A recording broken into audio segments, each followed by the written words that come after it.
Selamat datang di channel Trading for Better Life. Hari ini IHSG ditutup turun 0,05% ke angka 6.718.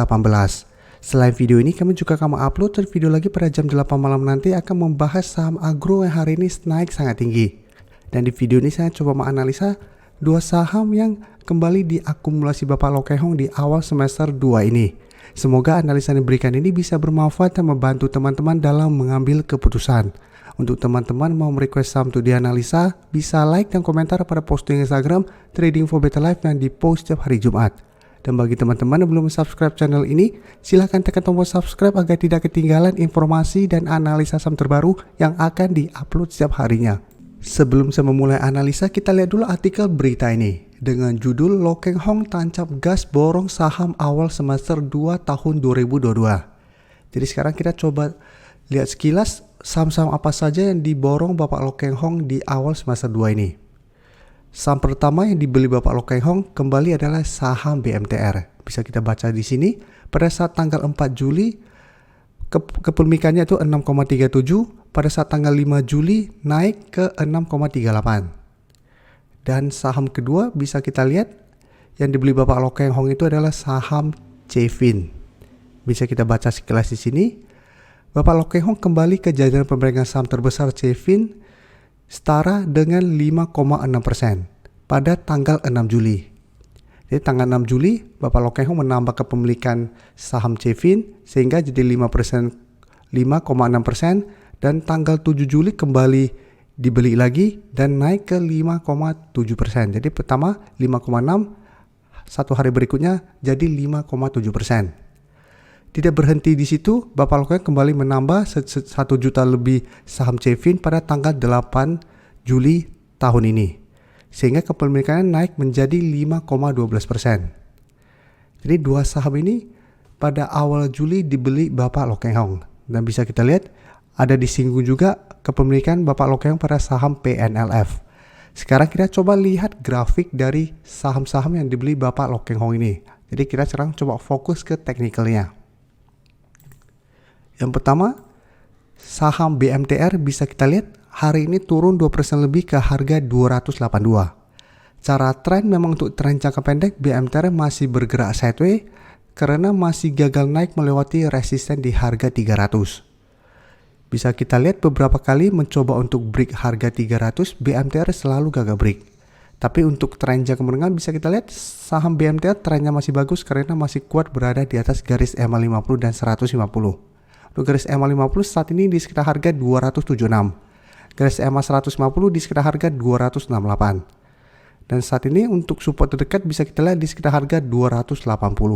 Jadi untuk teman-teman sudah mempunyai saham BMTR di harga bawah, selama masih kuat berada di atas garis EMA 150, menurut saya BMTR masih bisa di hold.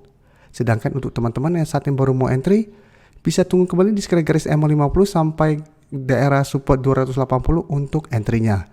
Jadi sebaiknya tunggu di sekitar support itu, apabila BMTR menyentuh target harga support dan masih bisa rebound, baru teman-teman entry. Dan bisa kita lihat garis MACD saat ini masih bergerak turun. Dan dari data broker summary, jika kita perhatikan penurunan 2% hari ini masih ada distribusi. Asing juga terlihat masih terus distribusi saham BMTR ini. Jadi dari data yang kita dapat, apabila teman-teman mau entry, sebaiknya wait and see dulu, karena penurunan hari ini ada distribusi. Dan candle hari ini juga masih lumayan solid. Jadi menurut saya masih ada potensi turun kembali mengetes harga 280 sampai garis EMA 50. Jadi entry apabila memang masih bisa rebound dari support ini. Apabila ternyata gagal bertahan, hati-hati BMTR berpotensi turun menuju garis EMA 150.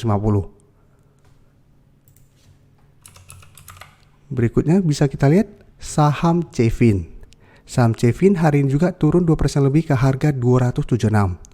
Dan secara tren pergerakannya hampir mirip dengan BMTR. Saat ini trennya mulai sideways setelah gagal naik melewati resisten di harga 280. Dan sebelumnya juga sempat naik menyentuh harga 300. Jadi resisten terdekat saat ini 280 dan di atasnya ada resisten di harga 300. Dan sama bisa kita lihat garis EMA 50 pun beberapa kali masih kuat menahan penurunan dari saham Cefin ini. Jadi saat ini garis EMA 50 di sekitar harga 264, garis EMA 150 di sekitar harga 258. Dan garis MACD juga bisa kita lihat saat ini masih bergerak turun. Dan bisa kita lihat di sini, pada penurunan 2% lebih hari ini masih ada akumulasi. Asing terlihat masih melakukan distribusi. Jadi untuk saham Cefin juga apabila teman-teman mau entry, wait and see dulu. Paling aman adalah tunggu di sekitar garis EMA 50. Karena beberapa kali bisa kita lihat, Cefin sempat turun mengetes garis EMA 50 dan masih bisa rebound. Jadi bisa entry di sekitar garis EMA 50 dengan swing trade, target take profit jangka pendek di harga 280 apabila gagal break, sampai target berikutnya di sekitar harga 300 apabila memang masih gagal break. Atau hold saja selama garis EMA 150 tidak terlewati. Karena selama masih kuat berada di atas garis EMA 150, Cefin juga secara tren jangka menengah masih bisa di hold. Dan berikutnya kita coba lihat saham PNLF. Saham PNLF hari ini naik 2% lebih ke harga 424. Dan secara tren, PNLF sebelumnya bergerak sangat uptrend.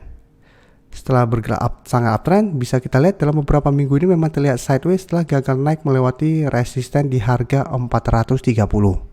Dan support terdekat bisa kita lihat di harga 380.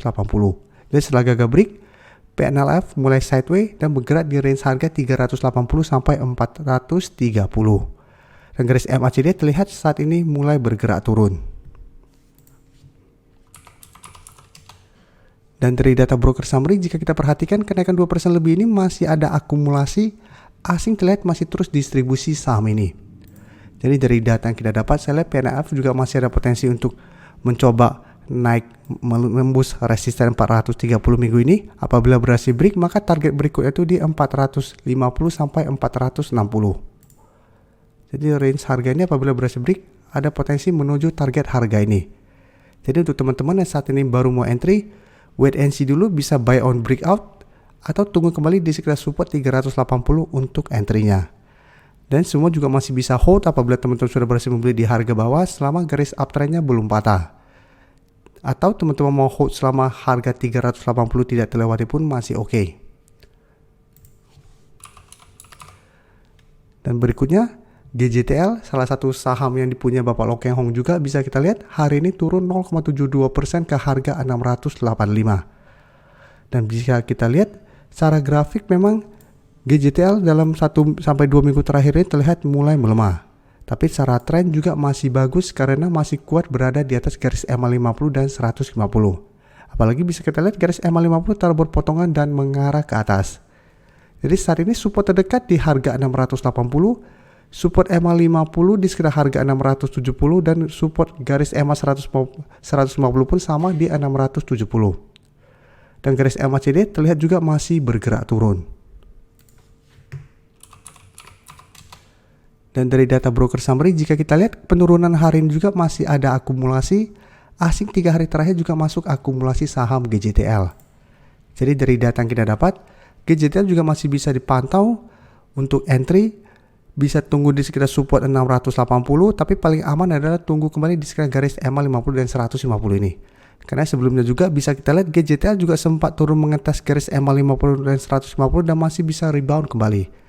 Jadi paling aman kita tunggu di sekitar target harga ini. Apabila masih bisa bertahan dan rebound, baru coba entry dengan target take profit di sekitar harga 700. Atau sama hold saja selama garis EMA 50 dan 150 tidak terlewati. Terima kasih telah menonton video ini. Like dan share video ini bila bermanfaat bagi teman-teman, dan support channel ini dengan cara tekan tombol subscribe agar channel ini bisa makin berkembang dan bisa membantu lebih banyak orang lagi. Terima kasih.